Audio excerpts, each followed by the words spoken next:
Power doesn't always come from buildings. It doesn't always wear uniforms. It doesn't always carry authority badges. And it doesn't always operate from headquarters. Some power moves quietly, without names, without faces, without signatures, without flags, without official orders. Every intelligence agency in the world has a structure, a headquarters, a hierarchy, a chain of command, a visible system of authority. That is what you are meant to see. But not every operation comes from that system. Some actions have no signature, no official order, no documented origin, no identifiable command, no visible source. Some operations exist without ownership. Some missions exist without authors. Some outcomes exist without fingerprints. And when something powerful leaves no fingerprints, it means the system was designed that way. Because real intelligence power does not always move through buildings. It does not always move through agencies. It does not always move through uniforms. And it does not always move through official systems. Some power moves quietly, through distance, through separation, through delegation, through invisibility, not hidden, but disconnected, not secret, but detached, not concealed, but untraceable. This is where the real intelligence system begins. Not inside agencies, but around them. Not inside structures, but between them. Not inside authority, but beyond it. Call to action, natural intelligence, documentary tone. If you want real intelligence documentaries, not entertainment, not fiction, not surface-level spy content, subscribe to the channel, because this channel doesn't focus on what intelligence shows you. It focuses on what intelligence hides. This is not a story about spies in the field. It's not a story about agents and operations. It's not a story about missions or targets. This is a story about architecture. The invisible structure that allows intelligence systems to operate without visibility. Because every official system creates a problem. Visibility, official structures are traceable. They are documented. They are regulated. They are monitored. They are audited. They are bound by law. They are limited by jurisdiction. They are constrained by politics. They create accountability. They leave evidence. And intelligence does not survive on evidence. So another layer exists, not official, but operational, not documented, but functional, not recognized, but active, not visible, but real. This layer is not an organization. It's not an agency. It's not a department. It's not a unit. It is a network. A shadow architecture built around official intelligence systems. Contractors, proxies, cutouts, third-party operators, private intermediaries, external facilitators, non-state operatives, unofficial assets, deniable executors, invisible brokers, independent operatives. They do not belong to intelligence agencies. They are not part of official structures. They are not listed in records. They are not present in chains of command. They are not acknowledged in documentation. But they execute intelligence power. And this is not accidental, because power without distance is traceable, and traceability creates consequence. So intelligence evolves. Not by hiding operations, but by separating them from identity. Not by concealing actions, but by disconnecting them from authority. Not by erasing missions, but by fragmenting responsibility. This is not secrecy. This is design. A system built not to hide information, but to break attribution. Not to conceal control, but to dissolve ownership. Not to protect identity, but to erase authorship. Because distance is the oldest form of invisibility. If an operation passes through multiple layers, no single layer owns it. If execution is outsourced, authority disappears. If action is delegated, responsibility dissolves. If control is indirect, power becomes invisible. Modern intelligence does not operate like a pyramid. It operates like a web.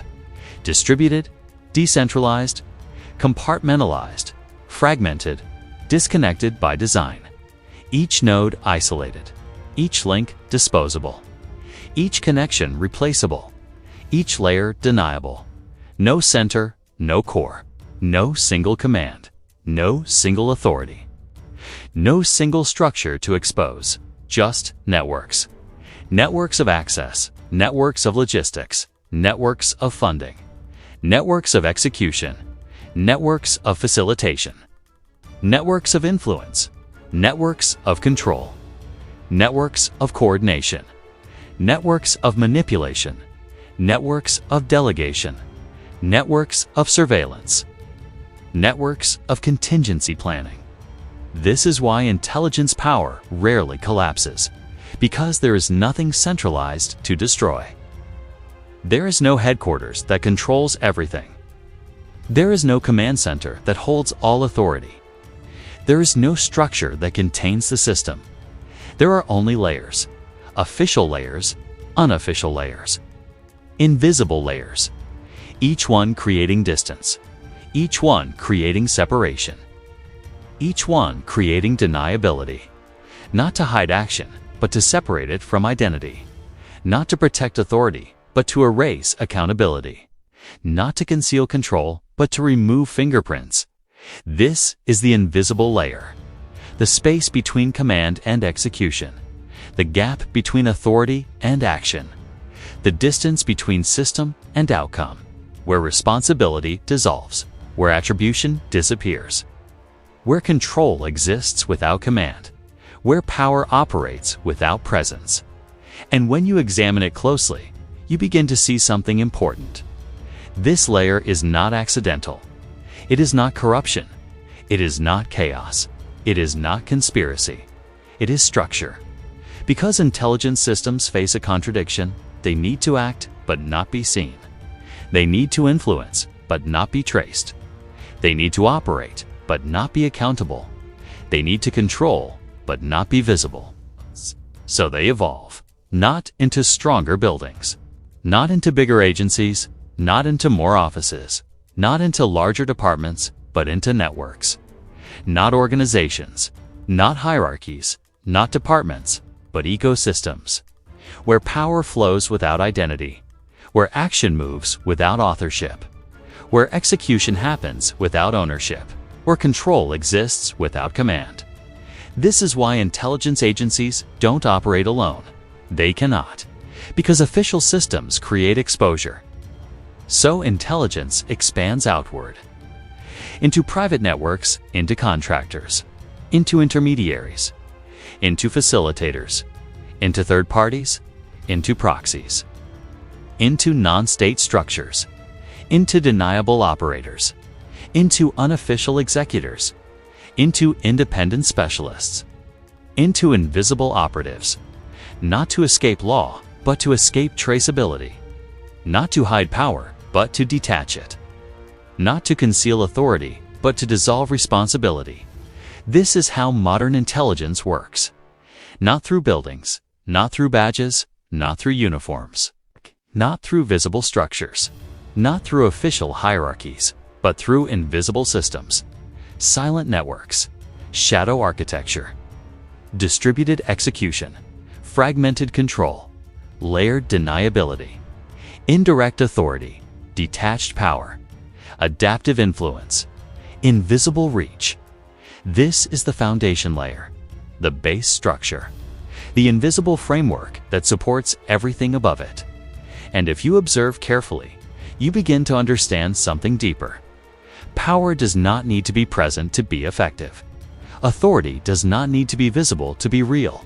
Control does not need to be direct to be absolute. Sometimes the strongest systems are the ones you cannot see, because visibility invites attention. Attention invites investigation. Investigation invites exposure. Exposure invites accountability. So the system adapts, not by hiding, but by dissolving, not by concealing, but by separating, not by protecting, but by fragmenting, till the system becomes structure without shape, power without location, control without presence, authority without identity. This is the invisible layer, the silent layer, the shadow layer, the layer that allows intelligent systems to function in the open world without ever appearing in it. And this is only the surface, because beneath the architecture are the people. Not agents, not officers, not spies, but operators without titles, assets without identity, executors without affiliation, humans who exist between systems, independent operatives, deniable contractors, invisible facilitators, shadow intermediaries, people who do not belong to agencies but operate for them, people who do not wear uniforms but execute missions, people who do not hold ranks but carry power, people who do not appear in records but shape outcomes, people who do not exist officially but operate functionally. This is where the shadow networks become real, not as structures, not as systems, not as architecture, but as human networks. And that is where the real intelligence world begins. To truly understand intelligence power, one must study its mechanics, because a network is not static. It does not simply exist. It moves, it adapts, it reacts, it coordinates, and it executes. The shadow network survives on both separation and connection. These are two forces that seem contradictory. Separation keeps it hidden, connection keeps it functional. But the genius lies in the balance. The network is a living organism, distributed yet cohesive, fragmented yet coordinated, invisible yet operational. Invisible threads imagine a decision made in Washington, London, or Berlin. That decision will eventually become an action somewhere far away, perhaps in an entirely different country. But no single person knows how it reaches its end. The message travels through multiple channels, often bypassing the official chain of command entirely. It passes from an analyst to a contractor, then to an independent intermediary, a regional operator, and finally to a local executor. By the time the action occurs, no traceable path remains. Each human involved knows only their role, not the whole operation. This is the essence of operational deniability: distance, compartmentalization, and fragmentation. Each node functions as a cog in a larger, adaptive machine, yet no single cog can be held accountable for the outcome. Nodes and their roles. Every shadow network is composed of nodes, and each node has a precise function. Some are planners, responsible for conceptualizing objectives and strategy. Some are implementers, executing specific tasks assigned through indirect channels. Some are facilitators, providing logistics, resources, or access. Some are observers, monitoring results and identifying adjustments. Some are risk managers, anticipating exposure and mitigating vulnerabilities. These nodes are humans trained not only in skills, but in discretion, able to operate autonomously while remaining part of a collective system. They act with precision, yet they rarely know the full picture, and that is intentional. Partial knowledge preserves deniability. Detachment preserves resilience. Communication in the shadows. Communication within shadow networks is an art form. Direct orders are rare. Our direct contact is dangerous. Information travels indirectly, often encoded or disguised as routine correspondence. Signals are layered. Messages are broken into fragments and sent through multiple nodes. Each fragment contains just enough instruction for that node to act without understanding the full operation. Think of it like a relay race. Each runner carries a baton but may not know the final destination. They only know how far to run, when to hand it off, and what to preserve. By the time the baton reaches its final recipient, the origin has vanished into layers of human and procedural obfuscation. Temporal and structural distance. Distance is not merely physical. It is temporal, structural, and psychological. An operator may execute an action months after a strategic decision was made. A courier may deliver an item without ever meeting the people who ordered it. A facilitator may handle logistics in a region without understanding the end goal. This distance is intentional. It reduces risk, it protects identity. It isolates exposure. Each layer acts as a buffer between command and action, authority and execution, planning and consequence. This is how intelligence remains invisible while still functional. Activation protocols and dormant operators. Some human nodes are trained to remain dormant, their purpose hidden until activated. These sleeper operatives live entirely normal lives, unaware of their role within a larger system. A signal, a trigger, or a predefined condition awakens their function, transforming them from an ordinary human into an operational node. The activation may be temporal, a date or window in time. It may be operational, the completion of a prior event or mission.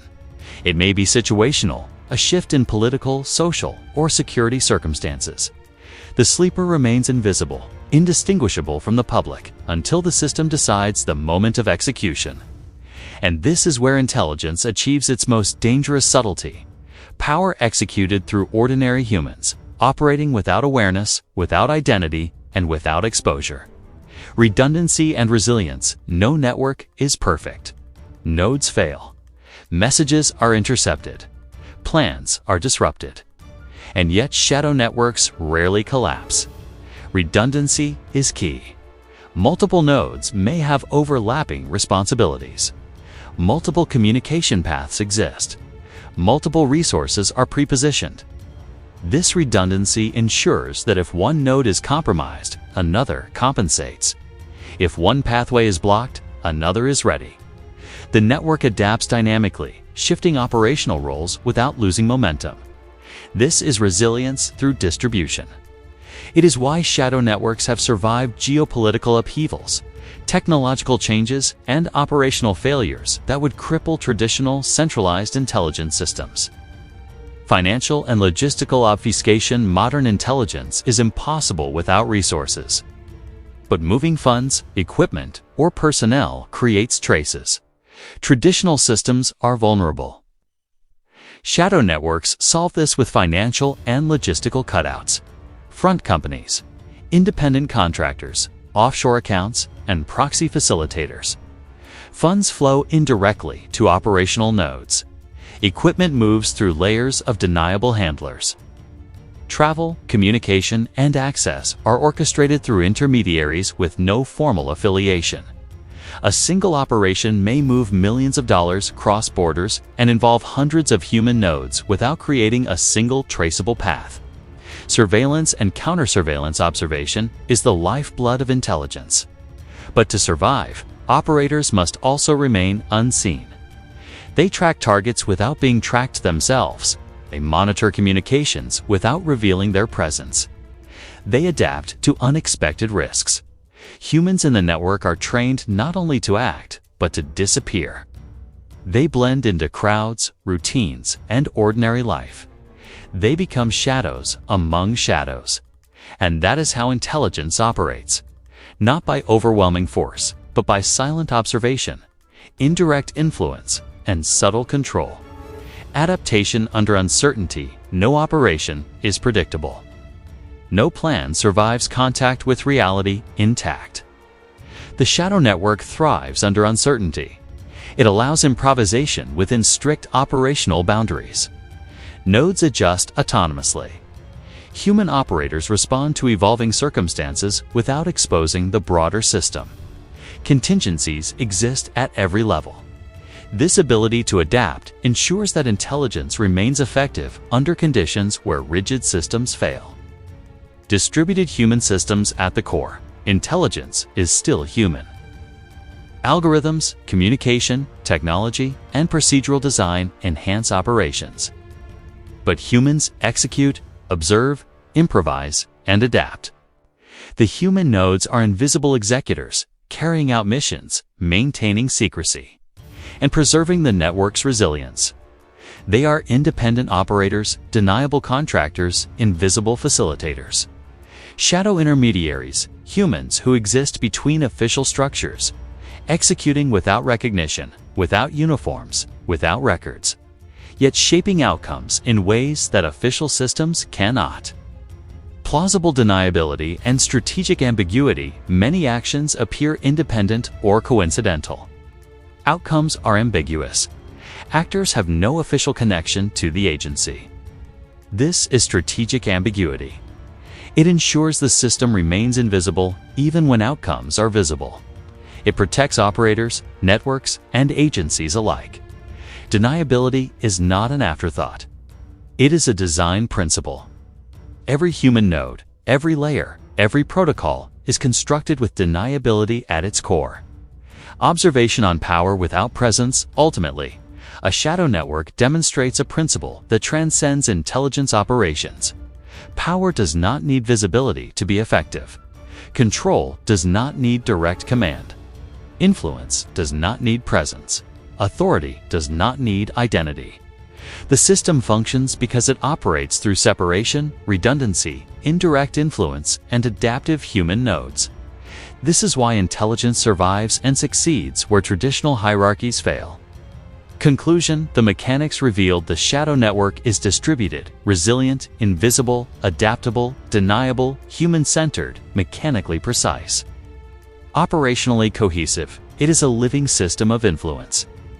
A network that functions in the open world without ever appearing in it. A mechanism of control, observation, and execution that is both human and architectural. Above it, agencies, offices, and visible actions. Below it, human nodes, dormant operators, hidden execution.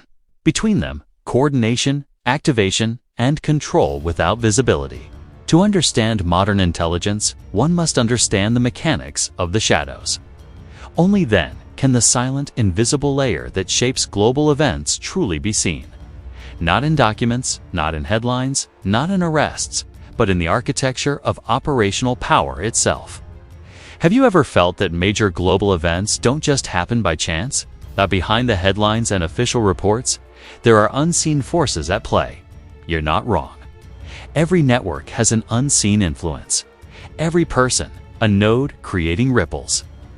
And every action, no matter how hidden, contributes to a larger pattern, a system operating quietly across continents, shaping events and influencing outcomes without ever appearing on a map.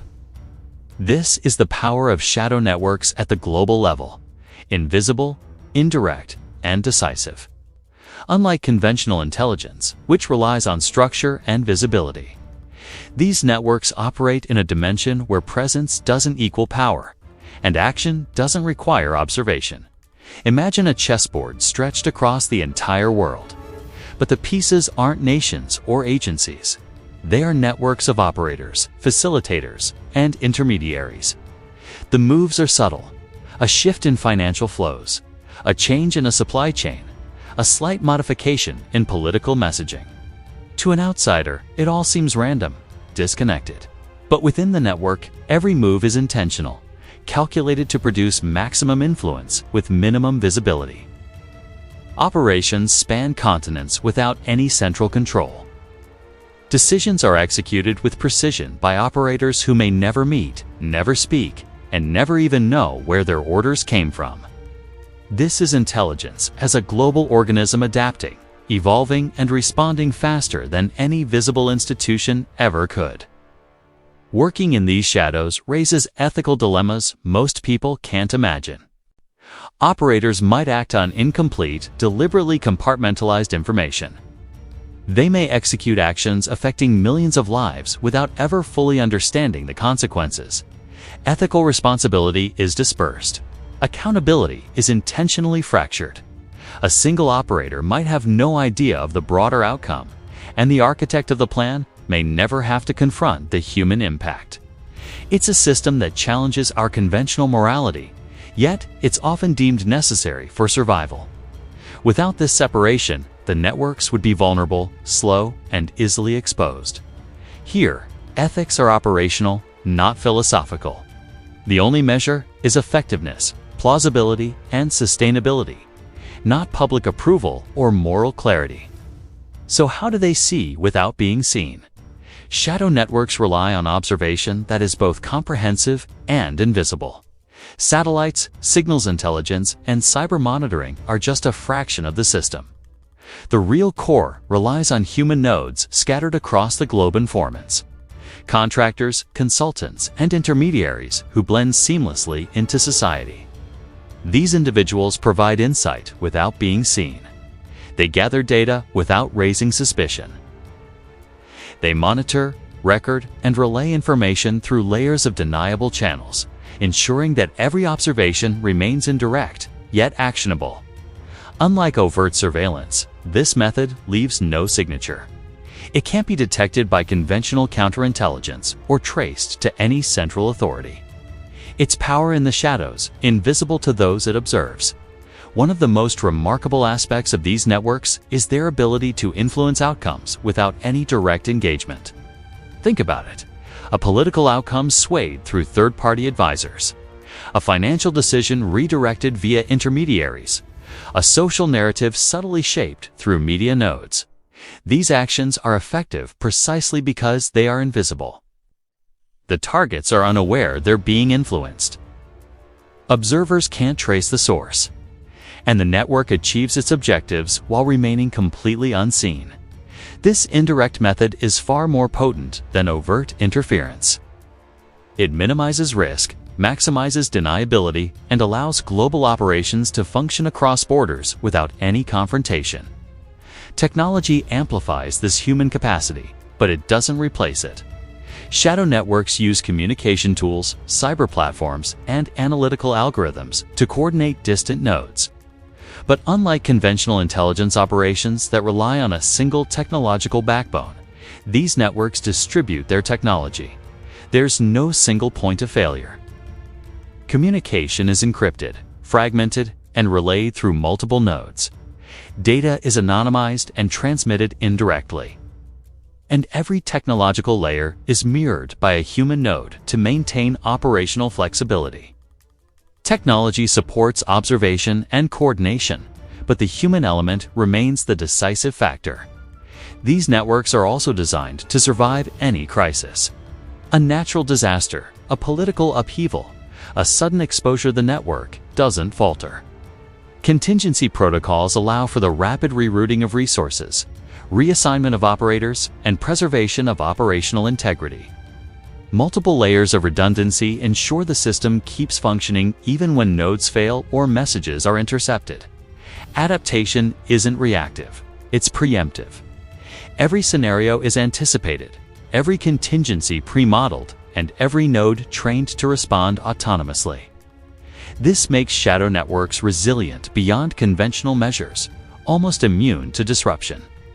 Every operator is chosen not just for their skills, but for their psychological adaptability.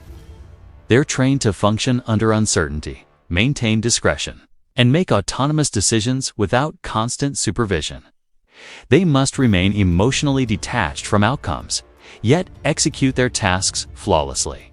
Some are conditioned to act under extreme stress, improvising while remaining undetected. Others have to maintain a completely normal civilian life for years before being activated. This psychological calibration is the silent strength of shadow networks, the human layer that ensures the system remains operational in the most unpredictable, high-stakes environments. Perhaps the most profound characteristic of all is indirect power. Authority is never overt. Responsibility is never centralized. Action is executed through intermediaries, and outcomes are achieved without a traceable command. Deniability is embedded in every single layer. This ensures that even when the outcomes are observed, the system itself remains untouchable. Deniability isn't a byproduct. It's a strategic, structural, and deliberate design. Shadow networks leave an imprint on history, though they are rarely credited. Think about subtle shifts in diplomacy, financial markets, or social movements. Many of these phenomena are influenced by operators acting quietly within distributed networks. The outcomes are real. The methods are invisible. Global events are rarely spontaneous. They are often orchestrated through layers of indirect influence, using human and technological nodes that are never visible to the public eye. The world reacts to outcomes, not the agents behind them. The true power of shadow networks is their scale without centralization. A single directive might influence dozens of countries, hundreds of individuals, and millions of decisions, all without a headquarters or an overt command structure. The network expands organically, connecting nodes as needed and fragmenting them when risk arises, maintaining continuity across time zones, languages, and jurisdictions. This is distributed global influence, the ability to move the world without being seen. Underlying all of this is a simple philosophy. Power does not need visibility to be effective. Control does not require presence. Influence does not require acknowledgement. And authority does not require recognition. Shadow networks embody this principle. They operate quietly, invisibly, and systematically. The strongest systems aren't the ones you see. They are the ones that cannot be observed, yet shape events decisively. These networks are the unseen forces shaping our modern world. They are human-driven, technologically supported, ethically complex, and strategically invisible. They operate beyond borders, hierarchies, and conventional accountability. The world is influenced every day by actions no one can trace, decisions no one can attribute, and a power no one can see. And that is the simple truth. Real intelligence doesn't need to be visible. It only needs to work. The future belongs to those who understand these invisible systems, not their leaders, not their operators, not even their victims, but the networks themselves, acting silently across the globe. Thanks for watching. If this look into the shadows intrigued you, be sure to subscribe for more deep dives into the unseen forces that shape our world.